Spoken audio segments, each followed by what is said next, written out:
은혜와 주님께서 여러분들에게 베풀어 주신 사랑을 느끼며 사실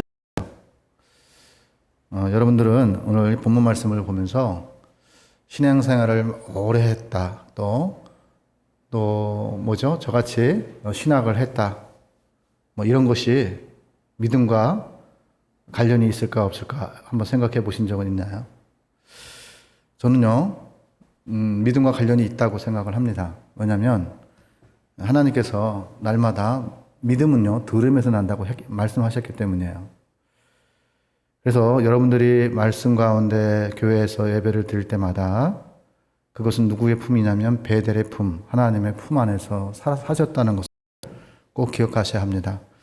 거룩한 소리를, 거룩한 말씀들을 들을 때마다 내 마음속에 있는 선하지 않은 것들이 손에 적은 성화의 과정들을 겪게 됩니다. 무엇을 바라보고 사느냐, 무엇을 기대하고 사느냐, 따라 내 인생의 목표도 달라집니다. 목적도 달라지고 가정 가운데 나의 이치를 생각합니다. 우리는요, 바라보는 것을 얻게 됩니다. 우리는요, 바라보는 것을 담게 됩니다. 바라보는 것에 의해서 저와 여러분들이 변화되어 가고 있습니다. 근데 잘하는 우리 창세기 1장에 보면요, 하와 있죠. 아담과 하와는 선악과를 바라봤기 때문에 하나님을 의지하며 살았습니다. 하나님의 사람은요, 어떤 상황 속에서도 하나님을 바라봐야 하나님을 의지하고 하나님께 내 마음의 소원을 들어주시고 주는 그리스도 살아 하나님의 아들이심을 입술로 시인하여 나의 육신 가운데 나의 마음의 성전과 보이는 성전들이 하나씩 하나씩 세워져 가게 하나님 만드십니다. 여러분들이 소돔과 고모라에서 구원받는 누세의 가족들이 있었잖아요. 그들은요, 뒤를 돌아보았기 때문에 소금 기둥이 되었습니다. 다윗은요, 아름다운 여인을 보았기 때문에 죄를 짓게 됐어요. 우리는요, 히브리서 12장 2절의 말씀을 꼭 간직하고 사셔야 합니다. 믿음의 주여, 하신 예수를 바라보자. 저는 그 앞에 있는 즐거움을 위하여 십자가 참으사 부끄러워하지 아니하시더니 하나님 우편에 앉으셨느니라. 누구의 즐거움이에요? 우리들의 즐거움을 위하여 십자가를 참으셨고 부끄러움을 참으셨다고 말씀하고 있습니다. 이것을 믿는 사람은요, 이것을 삶의 자리 속에서 예수를 만난 분입니다. 예수를 바라보면 예수님께서 내게 들려주시는 음성들을 바라보고 예수님의 시안으로, 예수님의 영으로 세상을 바라볼 줄 아는 그런 믿음의 삶의 자리가 됨을 우리들에게 말씀합니다. 7장의 말씀은요, 하나님의 나라, 하나님이 성전이 성전다워질 수 있는 것에 대해서 이야기를 합니다. 성전다워진다는 것은 무엇이냐면 안에 비판하고 또 다른 사람들을 헤아리고 또 눈 속에 있는 다른 사람에 있는 티를 보면은 어떻게 되죠? 성전이 성전될 수가 없습니다. 가정 안에서도 마찬가지예요. 아내의 티를 보고 아이의 티를 본다면 그 가정은 온전한 가정이 될 수가 없습니다. 우리가 예수님을 믿는다는 것은 무엇이냐면 세상적인 부정적인 것들을 예수님의 시각으로, 예수님이 보시면 뭐라 하실까라는 시각으로 바뀔 때에 내가 예수님의 음성을 들을 수 있고 예수님의 성전이 성전다워지게끔 흔들리지 않는 믿음을 갖고 살아갈 수 있습니다. 7장에는요, 하나님께서 이렇게 말씀하십니다. 구하고 찾고 두드려라. 하나님의 나라가 하나님이 계신 곳입니다. 하나님이 계신 곳이 성전다워지실 때에 하나님이 거룩한 곳에 계심을 우리들에게 말씀하고 있는 거예요. 하나님은요, 좋으신 분입니다. 그 좋으신 분을 통해서 우리는 좋은 열매를 맺게 됩니다. 내가 내 마음속에 모시고 살지 않으면 내가 선한 것이라고 착각할 수가 있어요. 그러나 내가 선해질 수 있는 것은 선하신 그분이 나와 함께 하시기 때문에 나의 삶을 통해서 저에게 양심의 가책들을 줍니다. 그러면서 이것이 내가 하는 행위가, 내가 하는 행동이, 내가 하는 오감이 하나님께 합한 것인지 안 한 것인지를 내 스스로에게 양심의 가책을 통해서 피할 수 있는 길을 열어주시고 계십니다. 요즘은요, 뉴스에 보면 미국에서도 아파트가 붕괴된 사고가 있었습니다. 또 이제 재건축으로 인해서 철거하는 과정 속에서 갑자기 아파트가 무너져 많은 분들의 생명을 잃어버렸습니다. 집이라는 것은 무엇이냐면 사람이 거하는 곳입니다.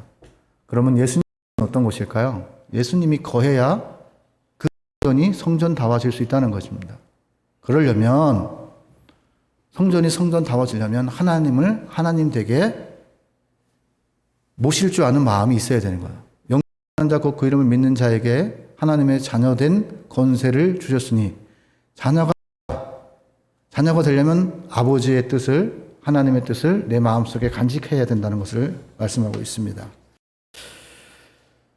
붕괴 사고를 통해서 우리가 깨달아야 될 것이 있습니다.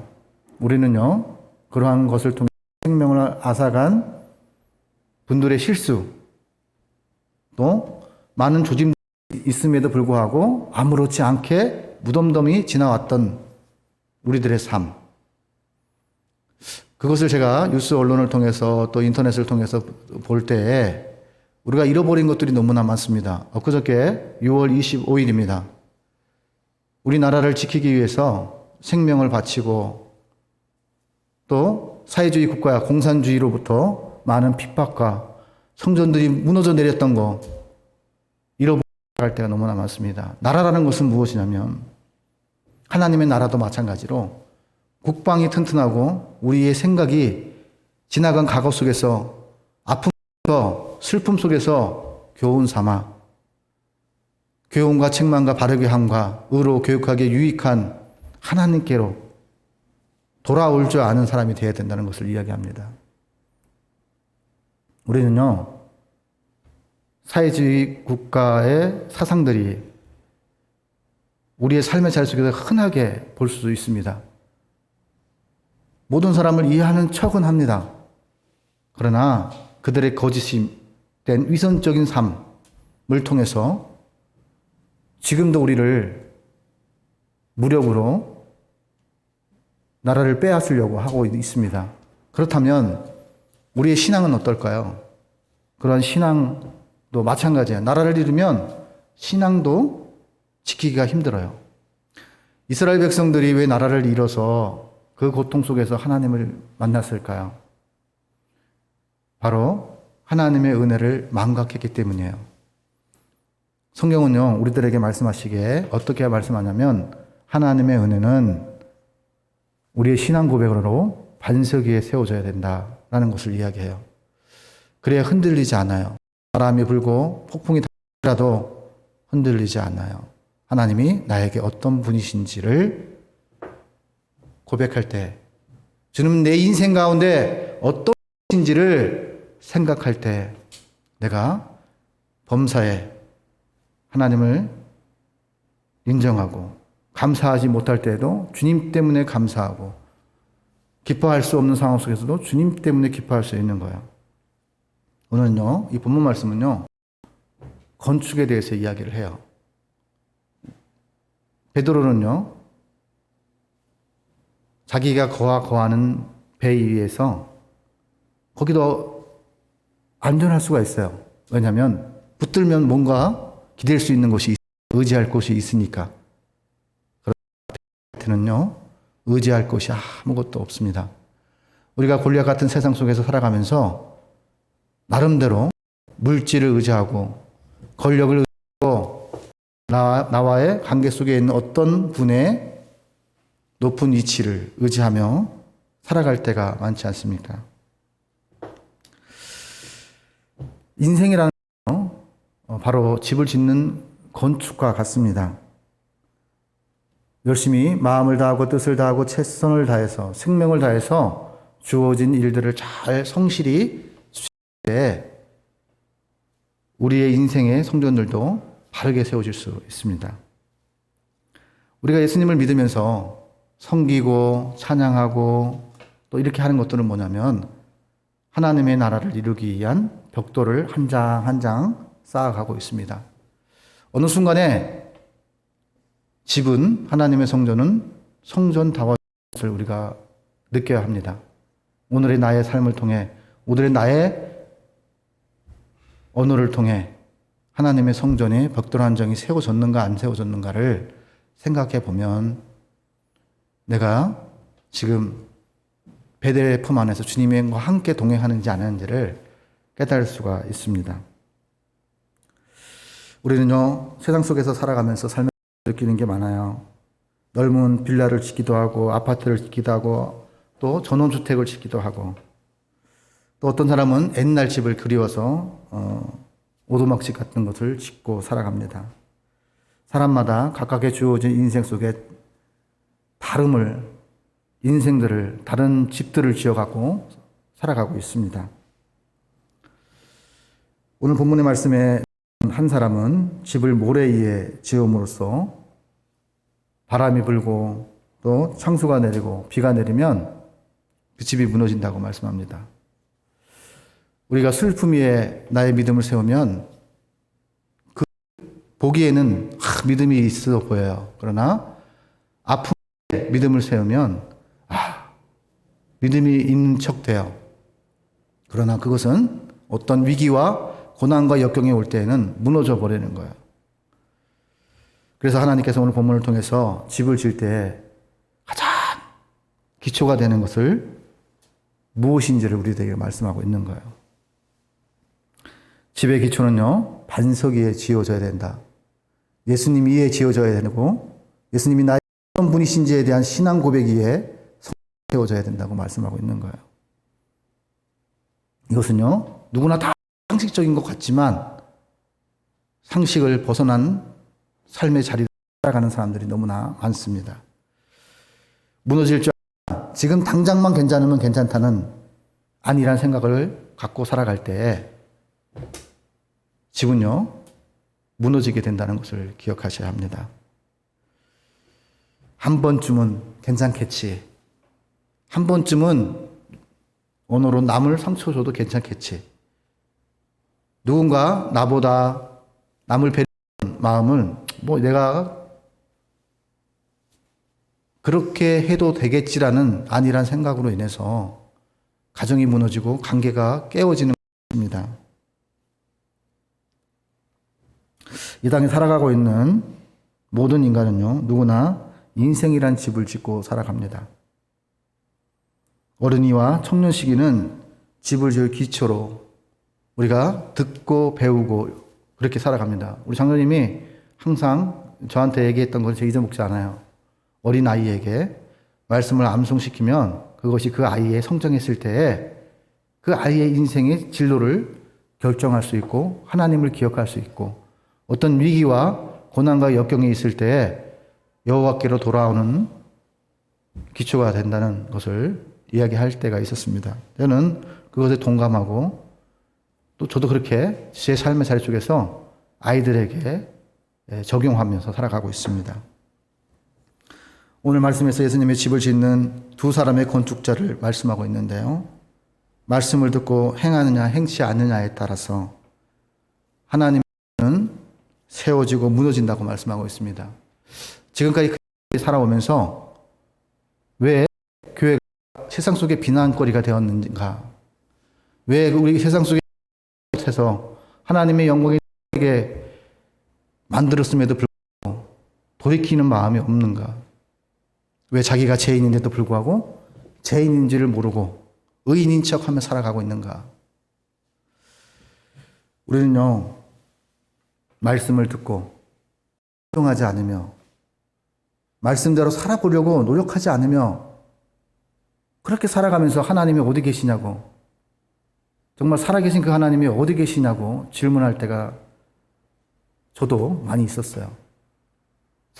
세상에서 받고 와서, 세상의 관계 속에서 받고 와서 누구를 원망하냐면 하나님을 원망했던 모습이 저의 모습이었고, 저의 인생 가운데도 아마 적이 있지 않나라는 생각을 한번 해보았으면 합니다. 우리는 오늘 본문에서 공통된 것을 기억하셔야 됩니다. 두 분 다 말씀을 들었다는 겁니다. 말씀을 들은 이후에 두 사람의 반응과 다르게 나타났습니다. 우리는 울타리 안에서 신앙생활을 하고 있습니다. 교회라는 울타리. 하나님의 성전, 보이는 성전 안에서 우리는 신앙생활을 해왔습니다. 오늘 이 두 사람은요, 건축자가 똑같이 집을 짓고 있는데 어떤 사람은 반석 위에 짓고 어떤 사람은 모래 위에 지었다는 것을 이야기합니다. 동일한 조건 하에서, 동일한 수명 하에서, 동일한 태어난 모습, 똑같은 가정을 거쳐가면서도 불구하고 어떤 사람은 인생을 모래 위에 짓고 어떤 사람은 인생을 반석 위에 짓는 것에 대해서 본문은 말씀하고 있습니다. 갈릴리 바다 위에 걷었던 베드로도 어떻게 보면 무모해 보이는 발을 내딛는 것이었습니다. 베드로가 물 위에 걷다가 바람을 보고 두려워하여 물속에 빠진 이 사건을 통해서 우리는요, 실패에 해당하는 것을 두려워해서 나가지 않아요. 내딛지 않아요. 믿어보려고 하지 않아요. 그러나 하나님께서는 무리를 거두려면 단순히 예수를 믿어야 한다는 것을 말씀하고 있습니다. 우리에서 윤리적인 책임, 도덕적인 책임, 배 안에서 배로 나오는 모험이 없다면 우리는요, 모래 위에 질 수밖에 없습니다. 베드로가 몇 번이나 주는 그리스도 살아계신 하나님의 아들이라고 고백했지만 베드로는 성전이 날마다 무너졌어요. 그러나 예수님께서는 기억해야 될 건 뭐냐면 그 신앙 고백 위에 기초가 세워졌다는 거예요. 이야기하는 거예요. 오늘은 무너질지라도, 내일은 어떻게 해요? 다시 튼튼히 건축이, 예수님이 거하는 집이 세워질 수 있다는 것을 우리들에게 말씀하고 있습니다. 마태복음 27절에 보면요, 예수님께서 말씀하십니다. 두려워하지 말라. 혹시 말씀하시되 나니 두려워 말라. 내가 너를 건져주고 너를 잡아줄 거고 너와 함께 하신다. 이것이 성경의 전체의 메시지예요. 그런 것을 우리들에게 계속해서 상기시키기 위해서 우리들에게 말씀을 들려주시는 거예요. 베드로는요, 오라 하시니, 베드로에게 오라 하시니 베드로가 배에서 내려 무리를 걸어서 예수님께로 가되, 이것은 뭐냐면 베드로의 행위입니다. 하나님이 하실 일과 베드로가 해야 될 일, 우리 인간이 해야 될 일들을 잘 분별해서 내디딜 때 나머지는 하나님이 다 책임져 주시는 거예요. 우리는 그런 믿음을 하나님께서 요구하셔요. 무모한 식 같지만, 무모한 행동 같지만, 무모한 말 같지만 하나님께서는요, 그럴 때 하나님이 하나님됨을 볼 것이라고 말씀하시는 거예요. 여러분 인생 가운데 여러분이 할 수 있는 것을 하면 할 때 하나님이 살아계심을 나타낼 수 있을까요? 증거될 수 있을까요? 하나님은요, 약한 자를 들어 쓰신다고 말씀하신 이유 중에 하나는 뭐냐면 스스로 계신 그분이 스스로 약한 자를 통해서 전지전능하시고 우리의 이로처 되시고 우리의 사랑이 되시는 그 예수님을 나타내시기를 원하셔요. 그래서 우리들에게 가서 예수님을 전하라고 하거든요. 예수님의 무엇을 전해야 돼요? 십자가와 부활을 전해야 되는 거예요. 그래야 생명을 살리는 그런 하나님의 사람으로 증인 살아가라고 말씀하고 있는 거예요. 바울은요, 반석 위에 그리스도이심을 선포합니다. 주님이거든. 흔들리지 않는 믿음 위에 날마다 공고한 삶의 자리 속에서도 예수님을 붙들고 살았던 것은 뭐냐면 흔들리지 않는 반석 위에 그가 예수님을 의지했다는 것을 우리들에게 말씀합니다. 고린도전서 10장 4절에 보면 모두가 같은 신령한 음료를 뒤따르는 신령한 반석으로부터 마셨으니 그 반석은 곧 그리스도라. 우리의 반석은요, 예수님이 되어야 된다는 거예요. 우리는요, 반석 위에 세워야 또 반석 위에 세워주시는 그분이 하나님이셔요. 우리는요, 실수할 수 있어요. 넘어질 수 있어요. 그러나 하나님께서 손을 잡아주신다는 거예요. 그럴 때 우리는요, 그걸 다 뿌리쳐버려요. 왜 그때는 무관심했다가 지금에서야 내 손을 잡아주십니까? 왜 빠져갈 때는 가만히 있다가 빠지니까 나를 건져주십니까? 이렇게 원망했던 사람이 누구예요? 나사렛 사건. 자기 시간, 내가 필요한 그 시간에 예수님이 오셨다고, 예수님이 응답하지 않았다고, 예수님께 이제는 예수님 필요 없습니다. 예수님이 함께 계셨다면 예수님은 우리 오라버니는 죽지 않았을 것이라고 이렇게 얘기해요. 근데요, 예수님이 지금 어디 앞에 계시죠? 본인 앞에 있어요. 본인 앞에. 본인과 함께 동행하고 있고, 그렇다면 그때의 신앙 고백이에요. 지금 내가 예수님이 나와 함께 하심을 믿는다면 예수님은요, 나사로를 살리셨어요. 나흘이나 지난 후에도 예수님의 생명을 살렸다는 것을 기억하셔야 합니다. 내 시간에 내가 원하는 시간에 안 왔다고 하나님이 어디 계시냐고 그렇게 묻기 전에 내가 하나님을 얼마나 하고 소망하며 살았는가 그거를 기억하셔야 합니다. 나는요, 그 대안학교에 보면요, 그 풀무원이라는 고등학교가 있었어요. 거기에는요, 목회자 자녀들이 많이 왔어요. 목회자 자녀들이 목회를 하면서 자녀들이 너무나 상처를 많이 입은 거예요. 왜냐? 교회에서는 거룩하게 살아요. 근데 가정에서는 스트레스를 받았던 걸 다 푸는 거야. 그러다 보니까 자녀들도 생각할 줄 알잖아요. 어떻게 이중적으로 저럴 수가 있을까? 그러면서 상처를 받고 있어요. 근데 그 아이들이 저하고 이제 만남이 있었는데요. 그 만남을 통해서 어떤 경우가 있었냐면, 늦게라도 주님께로 돌아올 수 있는 것은 뭐냐면, 그들이 아버지와 생활하면서 말씀을 듣고 또 예배를 드렸던 그것을 기초로 삼아서 돌아왔다는 거예요. 그때 깨닫지 못했던 것을 나이가 들어서 아버지가 계시지 않는 상황 속에서 그것을 깨닫게 되었다는 거면서 눈물을 흘리면서 저한테 이렇게 고백을 하더라고요. 그때 좀 더 잘할 걸. 왜 그때는 그걸 몰랐을까? 그때는 왜 다 위선적이고 거짓되게만 보였을까? 아버지도 인간적인 면이 있고 목사도 인간적인 면이 있다는 거예요.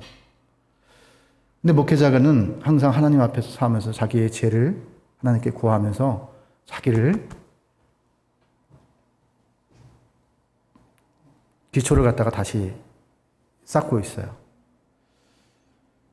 근데 그것에 대해서 소중함의 중요성에 대해서 모르다가 그때는 막 그냥 자기 헬기에 그냥 막 이렇게 했던 것들을 후회하며 눈물을 흘린 한 아들의 고백을 통해서 저도 예수님 안에서 있던 무리를 그러니까 사람들로 인해서 상처를 받아서 인생을 포기하고자 할 때 예수님께서 제게 다가왔어요.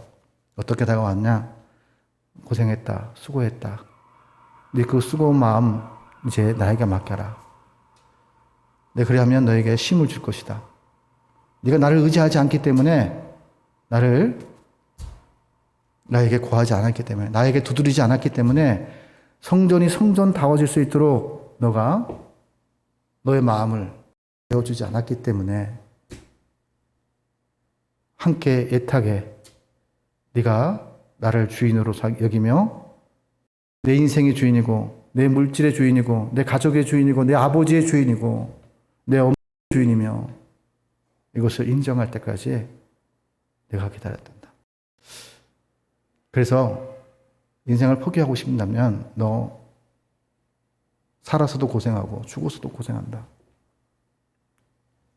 그렇게 저에게 들려줄 때 제가 정신이 반짝 들었어요. 누구 내가 죽어서도 고생할까?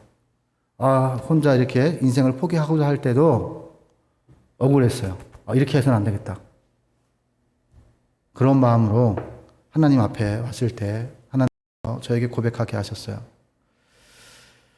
여호와는 나의 반석이시요 나의 요새요 나를 위로하신 위로자요 나를 세워주시고 나의 공급자요 나의 아픔에서 나를 건져주시는 분이요 세상에 어떤 사람도 나를 하지 못하지만 하나님 앞에서